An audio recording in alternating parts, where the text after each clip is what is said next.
Mijozlari, qizajonlar, men bu hamma klientlarimizni teng ko'ngildan joy olgan va juda ham hamyonbop, predmeti ko'p defe xalatimiz yangi dizaynda chiqibdi. Korobkasi yangi modelda bo'libdi, lekin o'zi ham juda ham krasota. Rasmlari o'zgarmagan, lekin mana ichki tomonlari juda ham chiroyli holatda chiqqan ekan qizajonlar. Endi buni ichini sizlarga birma-bir predmetlarini tanishtirib o'taman.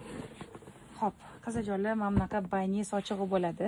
Sochiqlarini bu shipkalari juda ham krasota chiqibdi. Xo'p, xalatimiz bo'ladi.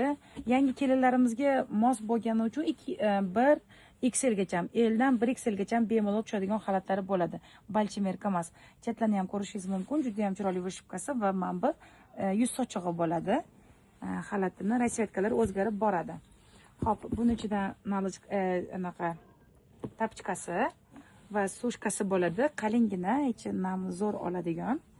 Xo'p, keyingisi yana bitta salfetkasi va oyoq sochiq. Qizlarjonlar, oyoq sochig'ini men juda ham yaxshi ko'raman shuni, chunki juda ham mягкий, juda ham yumshoqqina bo'ladi. Xo'p, endi murskoy variantini tanishtirib o'taman sizlarga. Murskoy variantida ham bayni sochig'i, ichki tomoni mahrovili, usti villurniy. Qizlar juda ham skromniy ishlagan.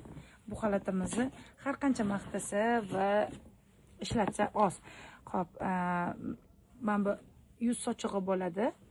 Xalati bo'ladi. Xalati kuyovlarga bo'lgani uchun, erkaklarga bo'lgani uchun jenskiga nisbatan kattaroq razmerda chiqqan. Lekin bu ham balchimerka emas.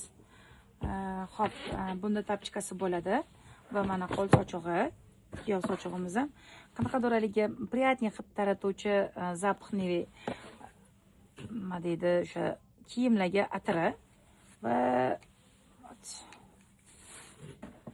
sochuq, qanaqadir yana sovunlari, predmet shunda umumiy holatda 20 ta predmet beradi bunda.